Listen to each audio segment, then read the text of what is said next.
साधुओं की रक्षा और पापियों का संहार करने के लिए और धर्म को दोबारा स्थापित करने के लिए एक ऐसी कहानी जो शायद ही किसी को मालूम हो, यानी भविष्य मालिका की वो भविष्यवाणी जो आज हमारी आंखों के सामने सच होती नज़र आ रही है। और आज हम ऐसे युग में जी रहे हैं जहां मर्यादा और धर्म की ताकत कम हो रही है और धर्म, दुख, हिंसा इस पृथ्वी पर बढ़ते जा रहे हैं। लेकिन जल्द ही एक ऐसा समय आएगा जब मानव अपना राक्षसी रूप दिखाएगा और एक योद्धा का जन्म होगा, सफेद घोड़े पर सवार, जिसके हाथ में तलवार होगी और जिसका उद्देश्य इस अंधकार को अंत करना होगा। ये कहानी है भगवान विष्णु के 10वें अवतार की, यानी आखिरी अवतार कल्कि अवतार की। कलयुग जो समय चक्र के 4 युगों का आखिरी युग है और जो अंधकार से भरा हुआ है। एक ऐसा समय जहां सत्य की आवाज को धोखाधड़ी और हिंसा से दबा दिया जाता है और पाप इतना बढ़ जाता है कि धर्म और अच्छाई का नामो निशान तक मिट जाता है। हिंसा जैसी चीजों ने इंसान को अंदर से खोखला कर दिया है।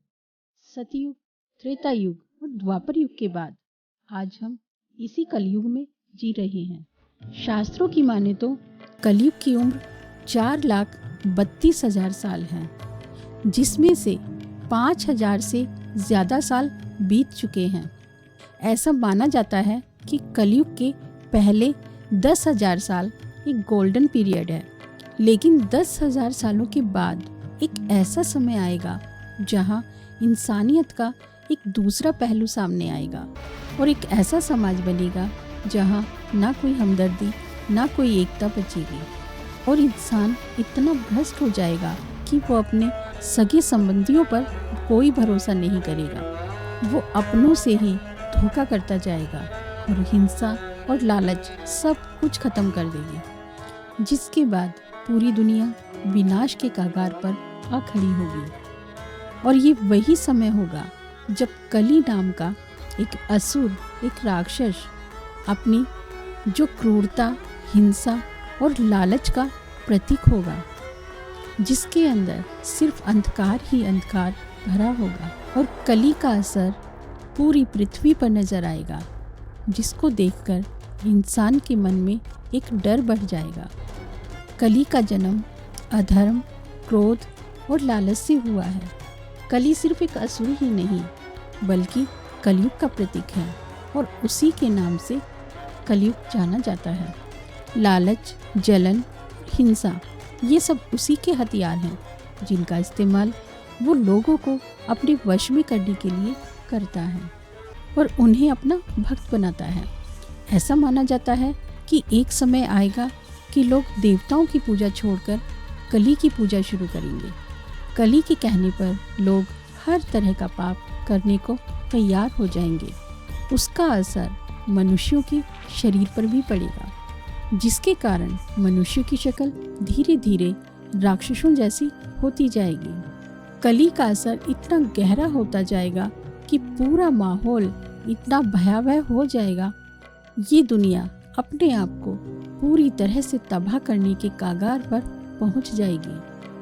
तब भगवान विष्णु जी अपने 10वें अवतार यानी कल्कि अवतार के रूप में इस धरती पर जन्म लेंगे और वो देवदत्त नाम के घोड़े पर सवार होंगे और सूरज की किरणों के समान चमकती तलवार उनके हाथ में होगी। उनके शरीर से उभरता हुआ तेज और उनकी गहरी आंखें, जिसकी दृष्टि इंसान के अंदर की सच्चाई को झांक लेगी। भगवत पुराण में लिखा है कि कल्कि इतने शक्तिशाली होंगे कि लाखों की तादाद में दुष्टों को एक क्षण में उनका नाश कर देंगे। कल्कि का जन्म उत्तर प्रदेश के संभल गांव में होगा, जहां एक ब्राह्मण विष्णु यासा उनके पिताजी होंगे, उनकी माता और उनके भाई होंगे, जो उनके उद्देश्य यानी कली का संहार करने में उनकी मदद करेंगे। कल्कि भगवान का उद्देश्य कली का संहार करना और धरती से कलयुग का अंत करना होगा। और कल्कि भगवान मानव अवतार में होंगे। ऐसा माना जाता है कि कल्कि अवतार की मदद करने के लिए चिरंजीवी आएंगे जो सदियों से उनके आने की प्रतीक्षा कर रहे हैं। हनुमान, वेदव्यास, परशुराम, राजा बलि, गुरु कृपाचार्य और वेदव्यास, अश्वत्थामा ये कल्कि अवतार के जन्म के समय उनका दर्शन करने आएंगे। इसके अलावा भगवान परशुराम उन्हें अपनी शरण में लेंगे और उन्हें सभी वेद, पुराण और शास्त्रों का ज्ञान कराएंगे। इसी तरह ये सारे चिरंजीवी किसी न किसी तरीके से कल्कि भगवान के उद्देश्य को पूरा करने में उनकी मदद करेगी। फिर शुरू होगा एक महायुद्ध। कली भी अपनी सारी सेनाएं लिए और अपने दूतों के साथ कल्कि पर आक्रमण करेंगे। ये युद्ध इतना घमासान होगा कि धरती कांप उठेगी और देवी देवता भी इस युद्ध को देखने धरती पर आएंगे। चारों ओर हाथी घोड़ों की आवाजें, धनुष बाणों की टकराने की आवाजें गूंज उठेगी। युद्ध भूमि खून से लथपथ हो जाएगी। अंत में कली का पक्ष कमजोर पड़ जाएगा और वो थक कर हार जाएगा। उसके शरीर पर इतने अत्यधिक घाव होंगे, कली का पूरा शरीर क्षत विक्षत हो जाएगा और खून की धारा बह निकलेगी।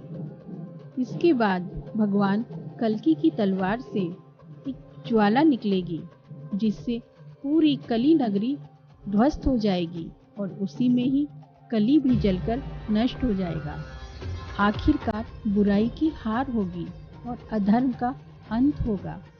दुनिया भर की सभी सभ्यताओं और सभी धर्मों में ये सभी जानते हैं और सबकी एक ही धारणा है कि एक दिन आएगा कि सभी कुछ समाप्त हो जाएगा। सभी धर्मों के पास अपने अपने धर्मों के अंत की एक कहानी है और सभी धर्मों में ये भविष्यवाणी अलग अलग नामों से जानी जाती है। विज्ञान के पास भी अपनी एक धारणा है कि सूरज का भी एक दिन अंत होना है और धीरे धीरे सूरज खत्म हो जाएगा। ऐसा माना जाता है कि जयपुर में कल्कि मंदिर में बने देवदत्त घोड़े की मूर्ति धीरे धीरे जीवंत हो रही है। मंदिर बनवाते समय उस मूर्ति के आगे वाले पैर में किसी तरह से एक घाव बन गया था, जो अब धीरे धीरे वो घाव भरता जा रहा है। देवदत्त धीरे धीरे जिंदा हो रहा है और अपने स्वामी के इंतजार में प्रतीक्षा कर रहा है। जिस दिन देवदत्त के पैर का वो निशान पूरी तरीके से भर जाएगा, उसी समय कल्कि भगवान का जन्म होगा। कुछ लोगों का ये भी मानना है कि वो निशान जल्दी ही भर जाएगा, क्योंकि मानवता समय से पहले ही अपनी बुराई की सीमा पार कर रही है और कल्कि भगवान समय से पहले ही धरती पर आ जाएंगे।